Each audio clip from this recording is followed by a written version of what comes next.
My mother was a small woman. She was only 5 feet tall. She wore cheap clothes from the thrift store. Her hands were rough from scrubbing other people's floors. But to me, she was a giant. My name is Lane. When I was 12 years old, I was the poor kid in a rich school. I got a scholarship because I was good at math, but being good at math doesn't make people like you. I wore shoes with holes in them. I brought lunch in a plastic bag. I didn't speak much because I had a bad stutter. When I tried to talk, the words got stuck in my throat. Poo-poo, please. Thank you. The other kids laughed. Look at Lane, they whispered. He can't talk. He smells like bleach. I tried to be invisible, but trouble found me anyway. It was a Friday in November.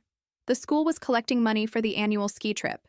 Every student brought $50 cash. The teacher, Mrs. Gable, put the envelope full of money, over $2,000, in her desk drawer. At lunchtime, the fire alarm went off. It was a drill. Everyone ran outside. When we came back, the envelope was gone. Mrs. Gable panicked. She searched the room. She searched our bags. Then, she looked at me. Lane, she said in front of the whole class, you were the last one to leave the room, and we all know. Your family needs money. The room went silent. 30 pairs of eyes stared at me. I didn't take it, I stammered. My face burned.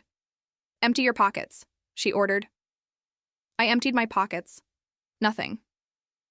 But it didn't matter. The seed of doubt was planted. By the afternoon, the rumor had spread. Lane stole the money. The poor kid is a thief. The principal called my mother. She came to the school straight from work. She was wearing her blue cleaning uniform. She smelled of lemon cleaner. Her hair was messy. I was sitting in the principal's office. The principal, Mr. Henderson, was there, Mrs. Gable was there, and 3 parents from the school board, rich, powerful men in suits, were there. They looked at my mother like she was dirt on their shoes. Mrs. Miller, the principal said coldly, we have a situation. Money is missing. Your son was the only one with the opportunity to take it. We need you to return it, or we will call the police. I looked at my mother. I was terrified. Usually she was quiet. She kept her head down. She didn't like conflict. But that day, something changed. She didn't look down. She looked at the principal. She looked at the rich fathers in their expensive suits. She walked over to me and put her hand on my shoulder. Her hand was warm and steady. Did you take it, Lane? She asked me. Her voice was calm. No, Mama, I cried. I swear. She nodded, one nod. That was enough for her. She turned to face the 5 powerful adults in the room. She stood up straight. She didn't look 5 feet tall anymore. My son is not a thief, she said clearly. We have reason to believe, Mrs. Gable started. You have prejudice, my mother interrupted. Her voice wasn't loud, but it was sharp like glass. You accuse him because I clean floors. You accuse him because he stutters. You accuse him because he is the easiest target. Mrs. Miller, be careful, one of the rich fathers said, stepping forward.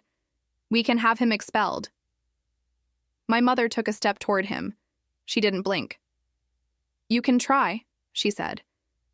But you are forgetting something. I clean this town. I clean your offices. I clean your houses.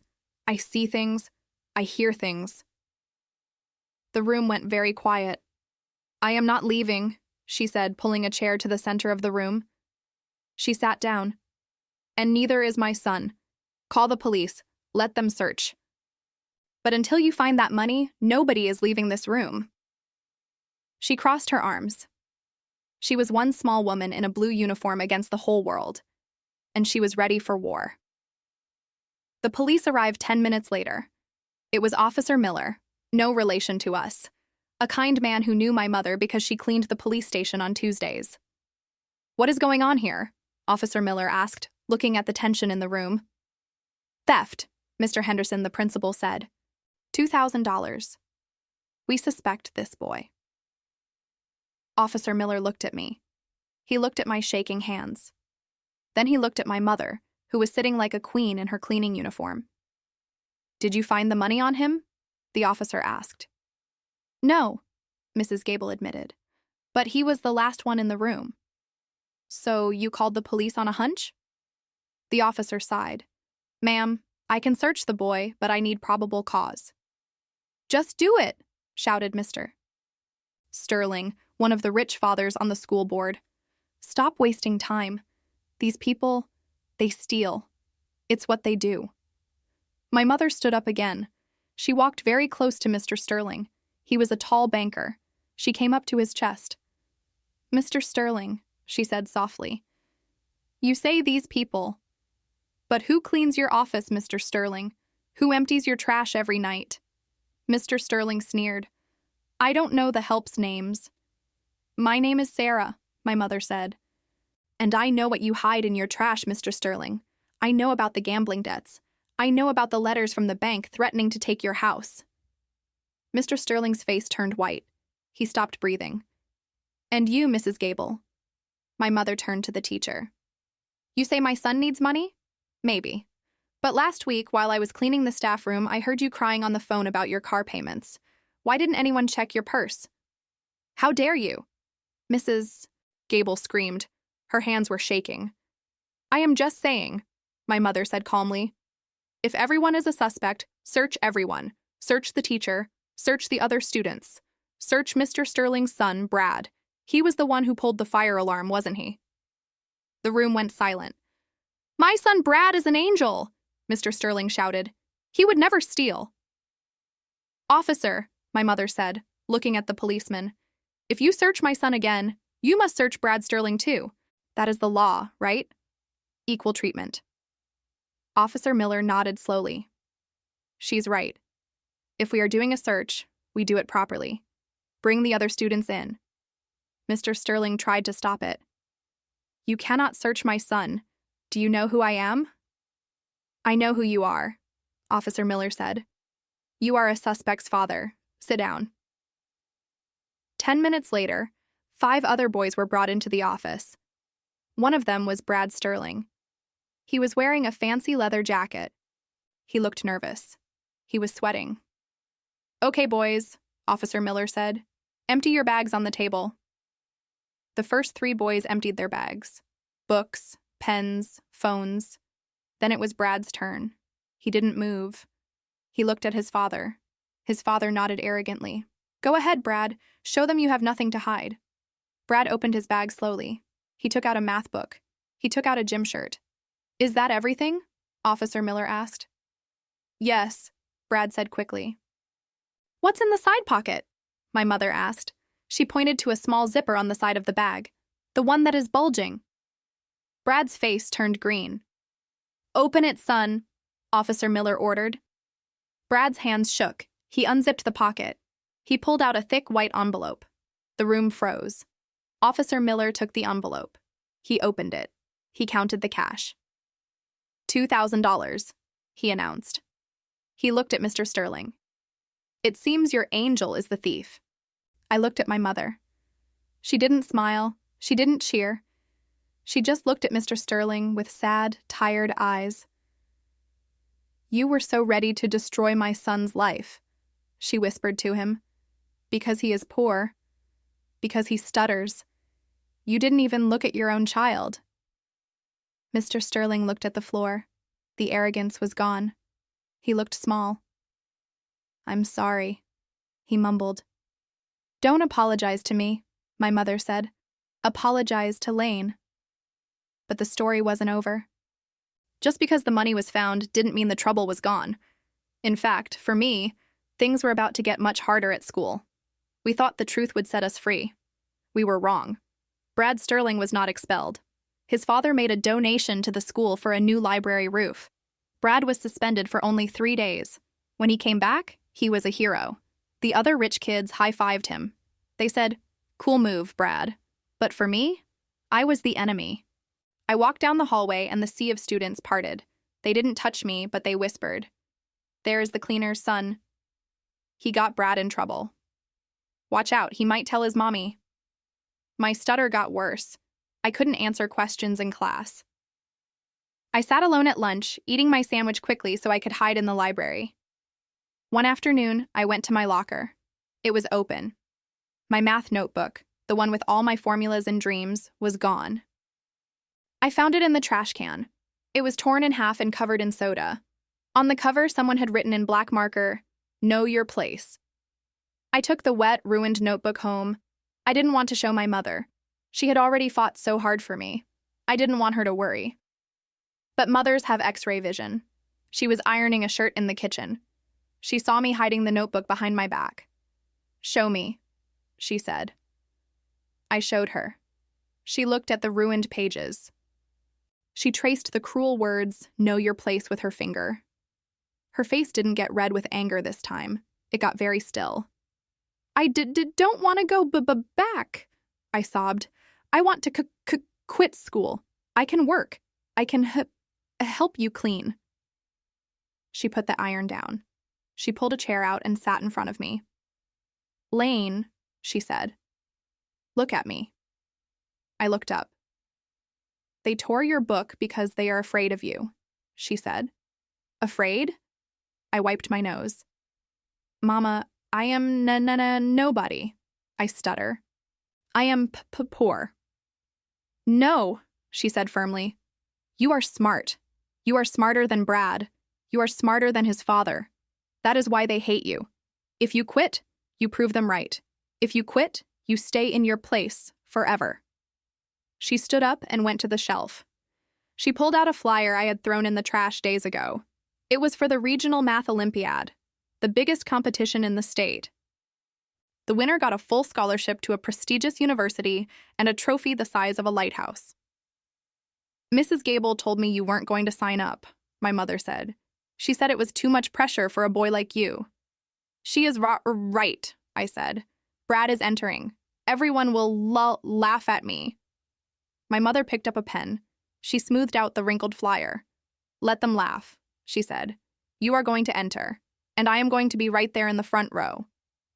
"But Mama," I whispered, "I don't have a suit. The other boys wear suits." My mother smiled.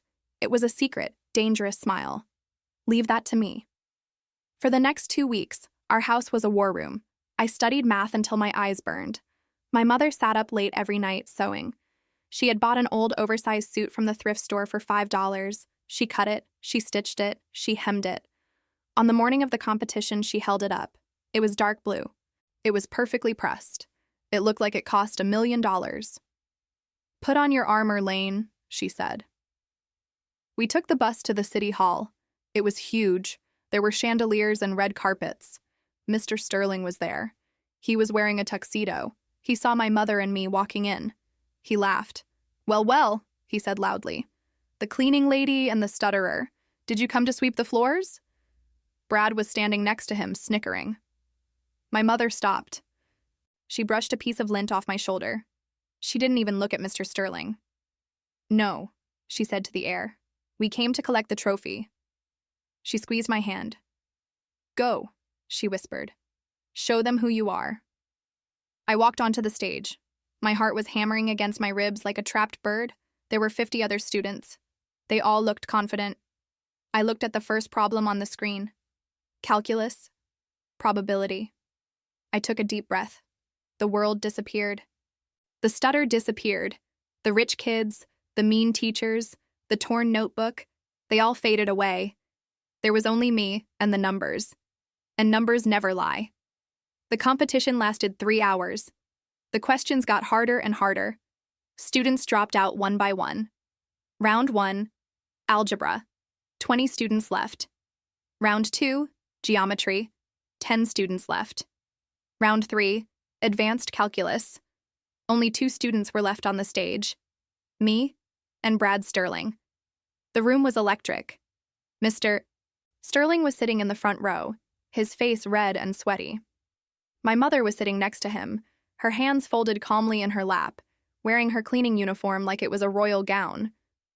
The moderator stepped forward. "This is the sudden death round. One final problem. The first student to solve it correctly wins the trophy and the scholarship." A complex equation appeared on the giant screen. It was a nightmare of variables and logic. Brad looked at it. I saw his eyes widen. He started writing furiously on his whiteboard. He was panicking. He was looking at his father for help, but his father couldn't buy the answer to this. I looked at the numbers. They danced in my head. I didn't see fear. I saw a pattern. I saw a story. I picked up my marker. Squeak, squeak. I finished. I pressed the buzzer. BZZZT. The room gasped. I had finished in 30 seconds. Lane, the moderator said, show us your answer. I turned my whiteboard around. The moderator looked at his answer key. He looked at my board. He smiled. That is correct. Silence. Then an explosion of applause. I saw Brad drop his marker. He looked defeated. I saw Mr. Sterling stand up and storm out of the hall, unable to watch the cleaner's son beat his angel. But I didn't care about them. I looked for the one face that mattered. My mother was standing up. She was crying. She was clapping her rough, tired hands over her head. The moderator handed me the trophy. It was heavy. He handed me the microphone. Lane, he said, would you like to say a few words? The room went quiet again. They knew I stuttered. They expected me to fail. They expected me to be silent. I took the microphone. My hands shook. I looked at the sea of faces. I looked at the rich parents who had called the police on me. I looked at the teachers who had torn my notebook. I took a deep breath. My mother, I started. The word got stuck. I closed my eyes. I imagined the numbers. I imagined her strength. My mother, I said, louder this time. She cleans your floors. She takes out your TT trash. I looked directly at the school board members. You thought she was weak. You thought I was weak. I lifted the trophy high in the air. But you forgot one thing. You can't scrub away the truth. And you can't buy a sem smart. I looked at my mom. This is for you, Mama. You faced them all. And what we won. That was 10 years ago. I didn't become a cleaner. I went to the university on that full scholarship. I got my PhD in mathematics. Today, I own my own software company. I don't wear shoes with holes in them anymore. And my mother? She doesn't clean floors anymore. She lives in a beautiful house I bought for her. It has a big garden where she grows roses. Sometimes people ask me, Lane, how did you become so successful? Was it your high IQ? I always smile and shake my head. No, I tell them. I am good at math. But my mother, she is the one who taught me how to solve the hardest problem of all. How to stand tall when the world wants you to stay on your knees. My name is Lane. I used to be the boy who stuttered. Now I let my actions speak for me.